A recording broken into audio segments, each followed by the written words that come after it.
Good morning everyone. So today we will be discussing about chronic suppurative otitis media. So today's class will be on the tuberculopanic disease or the safe type. So these are the topics which we will be brushing through today. It is the definition, pathology, clinical features, investigations and treatment.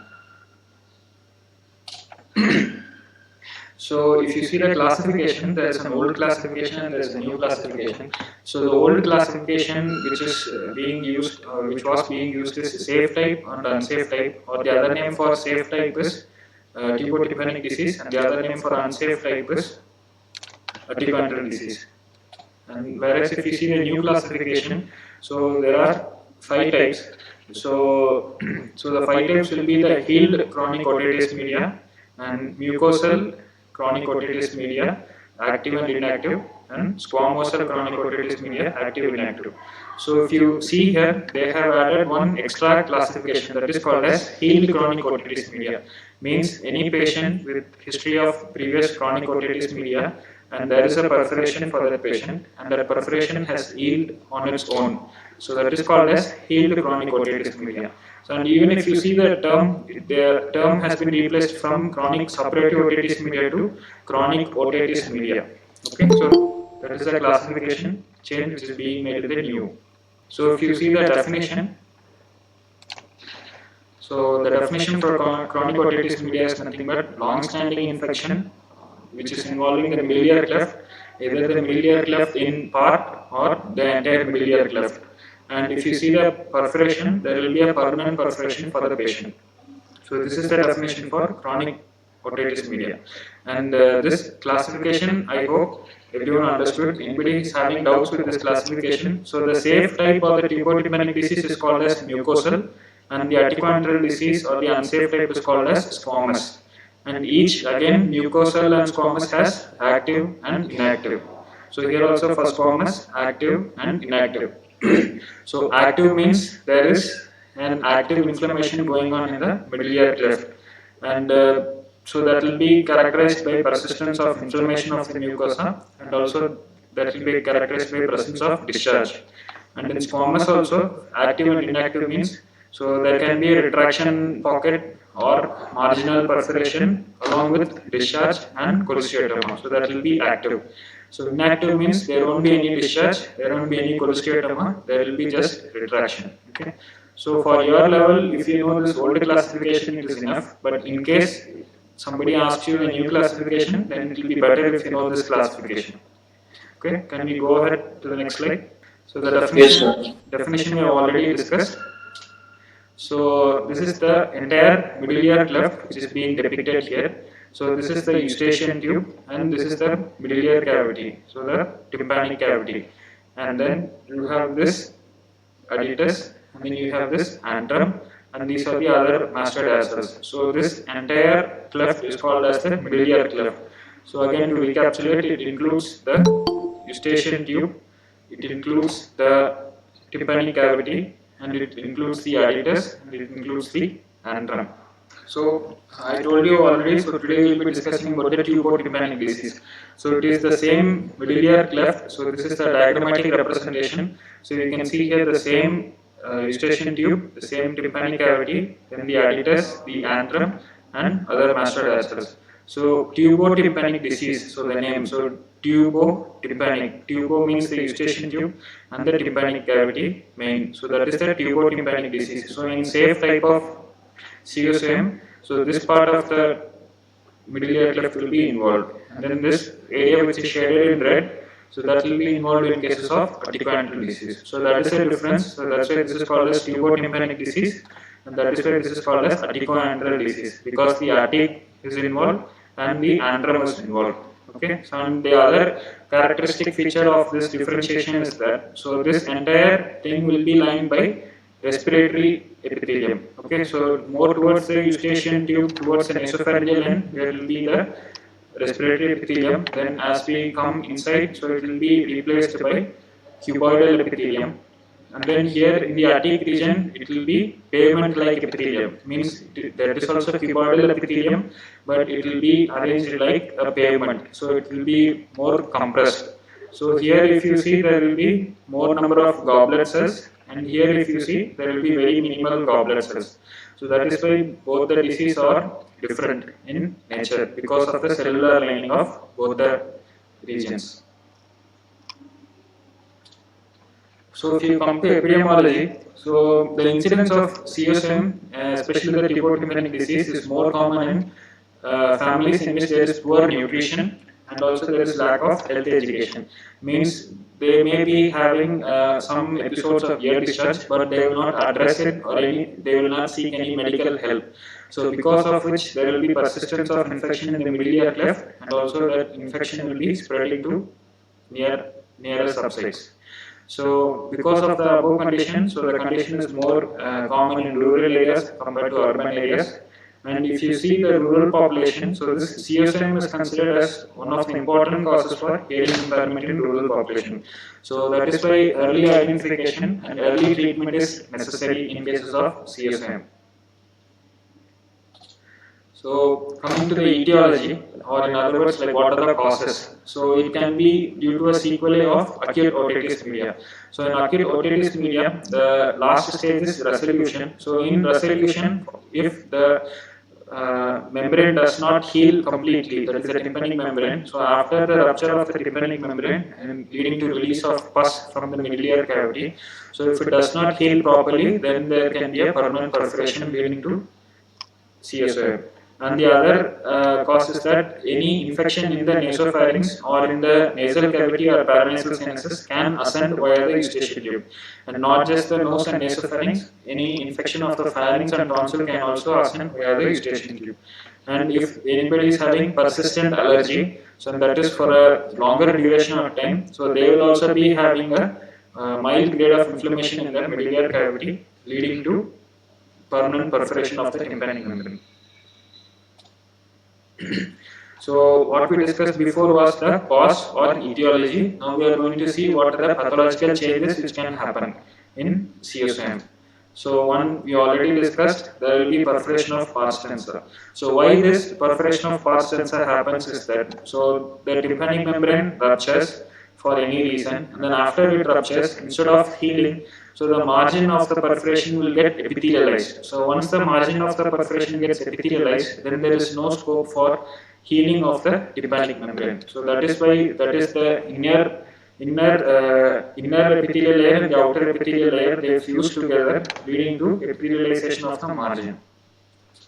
And then the middle ear mucosa can be normal, or it can be edematous, or it can be velvety, depending on what stage of inflammation the middle ear cavity is in. So if you remember, I discussed earlier that the mucosal chronic otitis media is classified as active and inactive. So if it is inactive, then the mucosa will be normal. So if it is active, it means that some inflammation is going on, so that can be edema and velvety appearance of the middle ear mucosa. So and then polyp is usually seen in articular disease. In safe type of disease, polyp is usually not seen. And coming to the ossicular chain, so in safe type of disease, so the ossicular chain will be usually intact. But however, if the patient is having recurrent bouts of infection, like there is active infection and inflammation, so because of which there is profuse or copious amount of ear discharge inside the middle ear cavity, so that will lead to erosion of the ossicles. And the most common ossicle which is involved is the long process of incus. So because of which there can be ossicular erosion in these patients. Okay, and the next pathological change which can happen is tympanosclerosis. So what do you mean by tympanosclerosis is that, so because of recurrent inflammation, so there will be oxygen radical release. So because of this, there will be changes of hyalinization and calcium deposition. So that is why in some patients you can see a whitish plaque. So this whitish plaque can be present in the tympanic membrane, can be present in the middle ear mucosa, and it can even be present over the ossicles. So because of this, again, the patient will be having increased hearing loss, not only because of the disease, but also because of this tympanosclerosis, the patient will be having hearing loss. Okay. And as I mentioned earlier, when there is recurrent bouts of infection, so what happens is that whenever there is any inflammation or infection, the body will try to heal that process. So in that healing process, so there will be some fibrosis. Because of this fibrosis, again there will be adhesion between the ossicles, or between the ossicles and the mucosa, or between just parts of mucosa, leading to fibrosis and adhesion. So all these pathological changes can aggravate the patient's problem. So that is why we advocate the patients for surgery, because surgery is the definitive management of patients with CSOM. So if you don't counsel the patient for surgery, and if the patient does not undergo surgery, then all these pathological changes will exaggerate, and the patient's problem will also get exaggerated in terms of hearing loss and discharge. So coming to bacteriology, so these bacterial organisms changes from region to region and also from center to center, but the most common organism which is implicated in India is Pseudomonas aeruginosa, and the next is Proteus species E. coli, and the other organisms which are seen as Staphylococcus aureus and Bacteroides fragilis. So these are the common organisms which have been implicated in cases of CSM. And if you see, actually, patients can also have multiple organisms in their ear. So if you take the ear discharge for culture sensitivity, so in some patients you can also see more than one organism. So coming to clinical features. So the most important clinical feature is that the patient will be having ear discharge. So in cases of safe type of CSOM, so the discharge will be mucoid, and it will be profuse in nature, and it will be non-foul smelling, and it will not be blood stained. So, and it will be aggravated whenever the patient is having any upper respiratory tract infection, and whenever there is any entry of water into the ear. So because of the entry of water into the ear, or because of any aggravation of upper respiratory tract infection, what happens is that, so the goblet cells near the eustachian tube and the mesotympanum and hypotympanum will be stimulated, because of which the patient will be having profuse ear discharge. Okay, and this characteristic of ear discharge you are supposed to remember, because this is very important. So in safe type of disease, the discharge will be mucoid, it will be profuse, and it will not be foul smelling, and it will not be blood stained, and it is usually aggravated by any upper respiratory tract infection and entry of water into the ear. So coming to hearing loss, so hearing loss, it will be usually conductive. So what else can be seen is that there can be a mixed type of hearing loss. So how mixed type of hearing loss can happen is that, so I told you earlier that CSOM patients will have profuse ear discharge. So what happens is that this ear discharge is filled with not just the pathological organism, that is the bacteria, but also the discharge will contain their toxins. So these toxins can percolate through the round window and the oval window, and then can enter the middle ear, and can enter the inner ear, leading to sensory type of hearing loss. So when on top of a conductive type of hearing loss, because of these toxins, sensory neural type can also happen. That is why it leads to a mixed type of hearing loss. Okay. So in CSOM, the usually hearing loss which is seen as conductive type, and because of toxins, in some cases, especially in long-standing cases, you can also see a mixed type of hearing loss. And then the degree of hearing loss, if you see, it will rarely exceed 50 decibel. So if only in CSOM patient, and the patient has a perforation with or without ear discharge, there will be a hearing loss which does not exceed 50 decibels.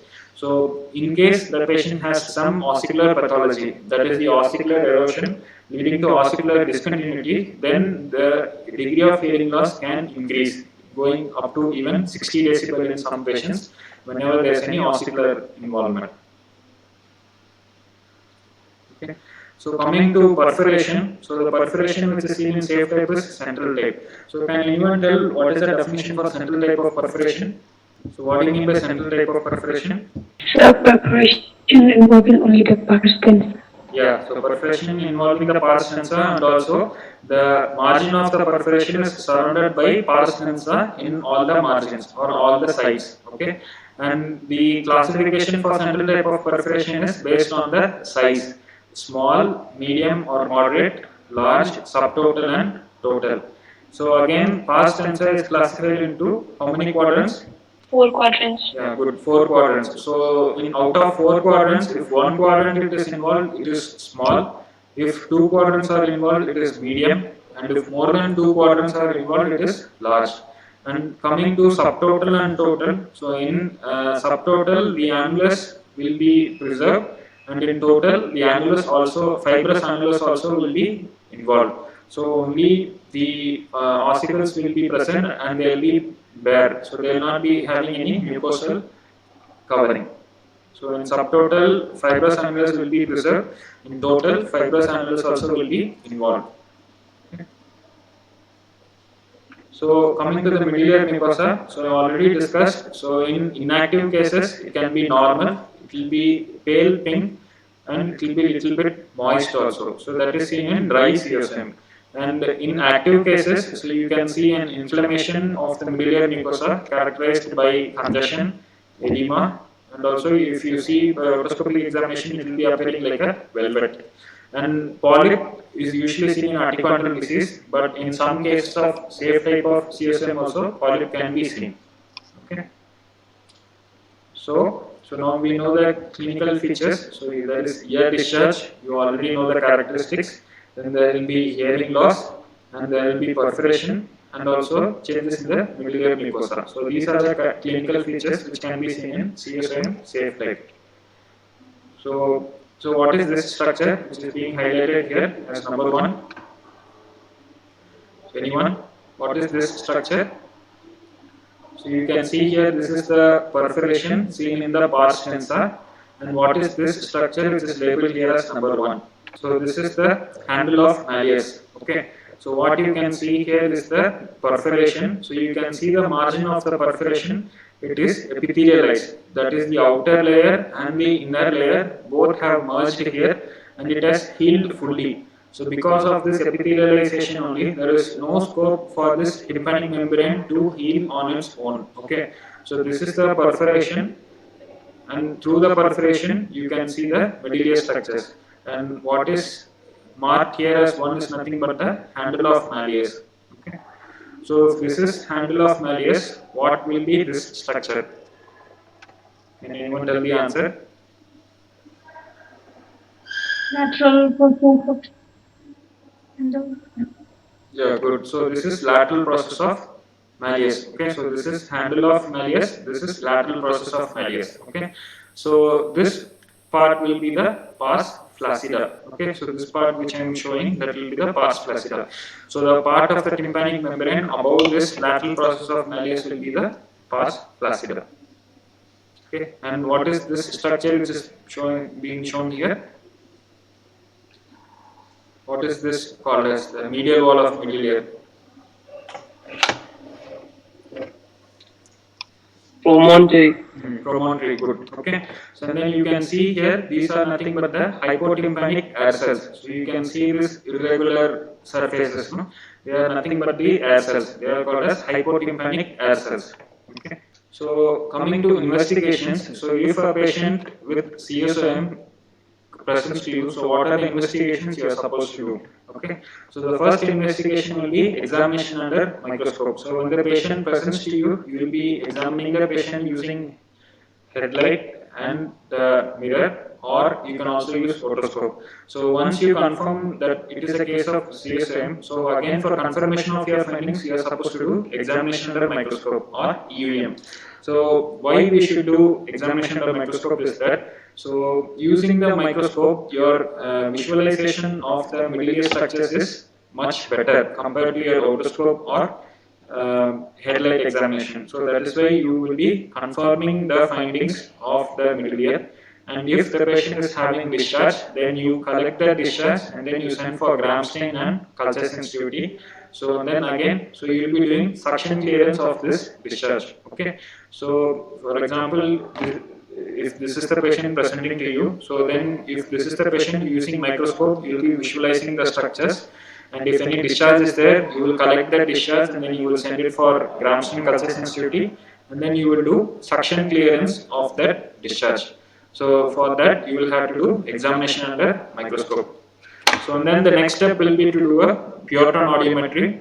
So when you do a pure tone audiometry, so it is for documentation purposes. So you will be having a baseline hearing level of the patient. So and then you will also know what is the type of hearing loss which the patient is having, and also you will know the degree of hearing loss which the patient is having. Okay. So what is the type of hearing loss which we are expecting in CSM safe type?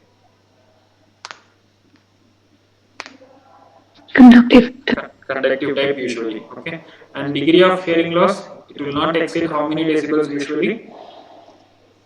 50 decibels. 50 decibels. Okay.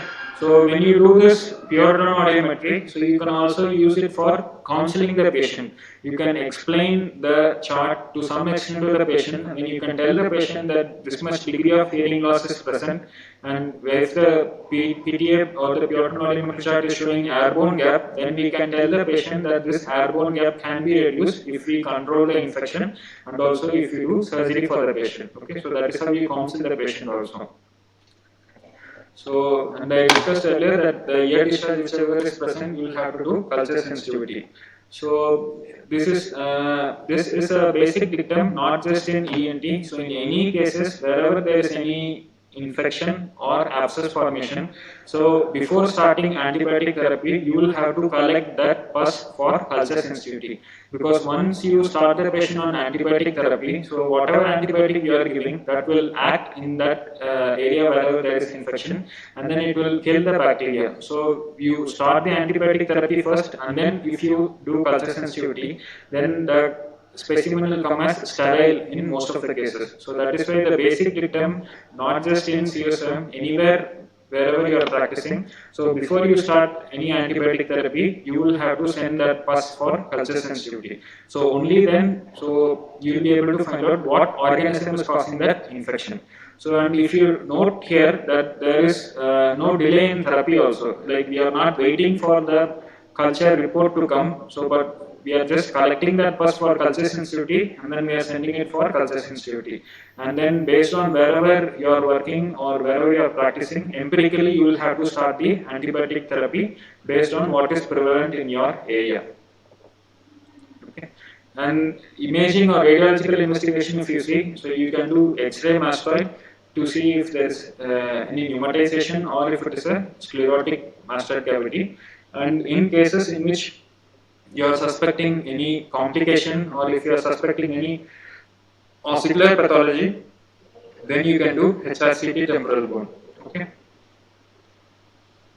So coming to treatment, so treatment will be oral toileting. That is means what? So if the patient is having discharge, then you will have to do dry mopping. So this dry mopping in ENT, any instrument you know with which you can do dry mopping? How to do this dry mopping?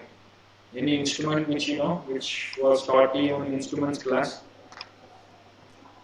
Any probe? Jobson probe. Good. Jobson horn probe. Yeah, good. So we'll have to use Jobson horn probe for dry mopping. So again, which end of the Jobson horn probe? It has two ends. That is the ring end or cuvette end, and the serrated end or the pointed end. So which end will be used? The ring side or the pointed side? Ring side. So for dry mopping, you will have to use the serrated side or the pointed side, because the serrated side or pointed side only you will be rolling one cotton ball. So you will be rolling a part of the cotton and then you will be making it like a earbud. So you will have to use the serrated end or the pointed end for dry mopping. So you will have to roll that end and cover it with the cotton. So then after that you will have to do dry mopping. So of course the best way to treat or to give oral toileting will be to do suction clearance under microscopic visualization. Okay. So the first step is to do oral toileting in cases of active CSM. So whenever you do this, the patient will be having lot of symptom relief. So because whenever the patient is having any ear discharge inside the ear, so it will be causing a lot of distress for the patient. So it will be very uneasy for the patient. So once you do suction clearance, the patient will be feeling lot of symptom relief. And the next thing is you will have to start the patient on antibiotic ear drops. So the commonly, what is the most common organism which is implicated? I told you earlier. Pseudomonas. Pseudomonas. Okay. So Pseudomonas till now it is very much sensitive to ciprofloxacin, that is 0.3%. So however, if the irrational use of antibiotic therapy prevails, then Pseudomonas in future will become resistant to ciprofloxacin.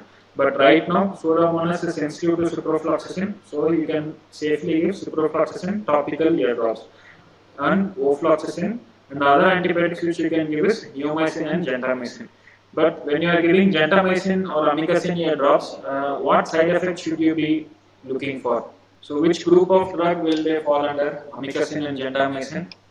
Aminoglycosides. Good, aminoglycosides. So any complication or side effects of aminoglycosides can you think of related to ear?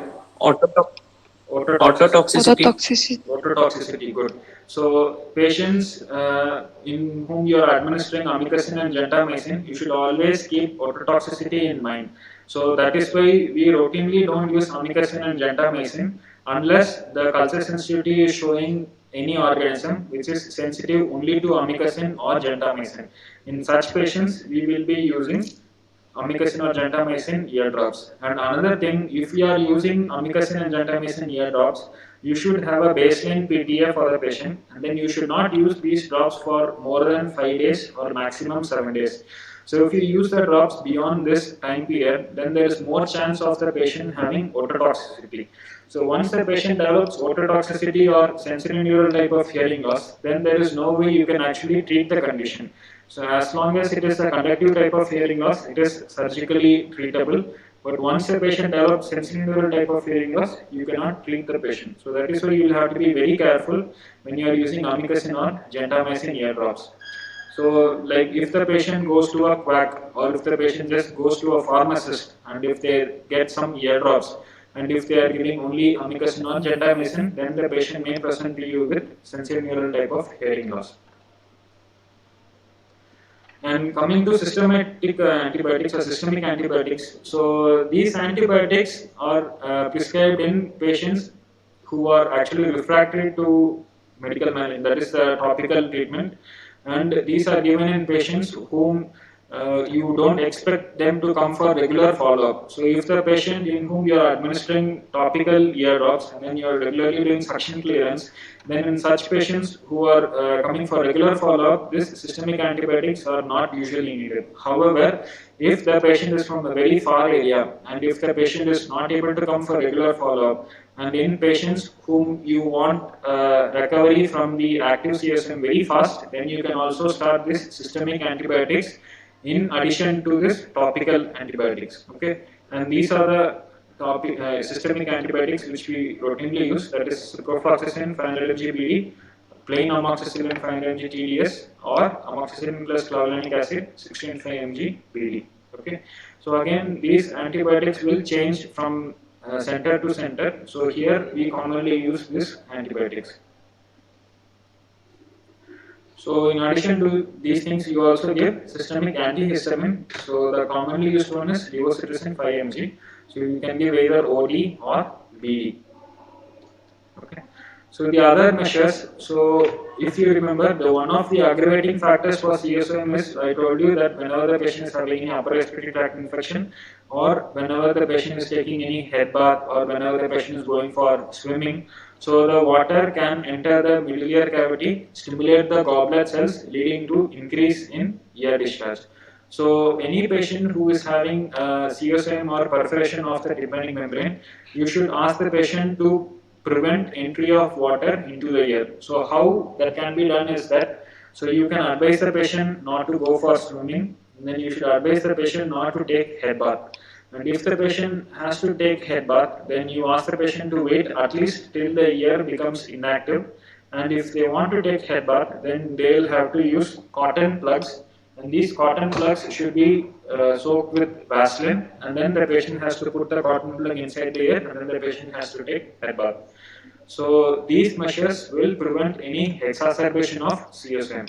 And also, I told you before that one of the causes for CSM is that whenever there is any infection in the nearby anatomical sites, like the nose, paranasal sinuses, nasopharynx, tonsil, or pharynx, So if the patient has any infection in the nearby anatomical sites, then you will have to treat those infections. So only then the patient will not have any exacerbation of CSM. Okay. So to summarize the treatment, so you will have to do oral toileting, then you will have to start the patient on antibiotic ear drops, and then systemic antibiotics on case-to-case basis, and also systemic antihistamine followed by other preventive measures. Okay, so the definitive management for CSOM will be tympanoplasty. Okay, so in your viva, so if you get a CSOM case, so first you will have to see whether it is active or inactive. So if the patient is having an active CSM, then you will have to start from these points: oral toileting, antibiotic ear drops, systemic antibiotics, systemic antihistamine, and these measures. And then finally you will have to tell the definitive management will be tympanoplasty. But if the case which is being given to you in your exam is a dry CSM, that is, there is no evidence of active inflammation or infection, then you should not start your answer by saying oral toileting, then topical antibiotics and systemic antibiotics. So you will have to tell the patient, tell the examiner that you will do examination under microscope, you will do pure tone audiometry, then you will counsel the patient for tympanoplasty, and if the patient is willing, then you will do tympanoplasty. Okay. So this will be the definitive treatment for CSIM safe type. Okay. So for unsafe type, if you say the surgical management is tympanoplasty, then you will not be given marks. And again, for safe type, if you say cortical mastectomy or canal wall mastectomy, then you will not be given marks. So for safe type of CSM, the definitive management is tympanoplasty. Okay, is it clear? Okay, I hope everyone understood till now. Can we proceed? Yes, sir. Yes, sir. Okay. So anybody has any doubts? Excuse me, sir. Yes. I have one doubt. Yeah. When we say examination under microscope, does it mean only the using of otoscope and head mirror and full xylem, or there are other? No. So here it's different. Yes, it's completely different. So when the patient presents to you, first you will be using either a head mirror or an otoscope. So they are completely different. So that is, the examination is using head mirror and examination using otoscope. So this is microscope. So I presume you would have seen a microscope in our OPD or in OT. So have you seen the microscope anytime? So I saw only the using a otoscope in. Okay. So we have an instrument called as microscope. So next time when you come for our posting or OT, so you ask one of us, we'll show you the microscope. Okay, so this is different. So examination of microscope is using microscope. So you will be examining the patient's miliary cavity, and if there's any discharge, then we'll be doing suction clearance. So this is completely different from head mirror and otoscope. Okay. Thank you, sir. Okay. Anybody else has any other doubts? So that examination under microscope, you can go back and you can open your book Lingra. So in Lingra, one diagram would have been given for examination under microscope. You can have a look at it. So I didn't put here because I thought you people would have seen the microscope. So anybody has any other doubts? Okay, then we'll wind up the class. Thank you.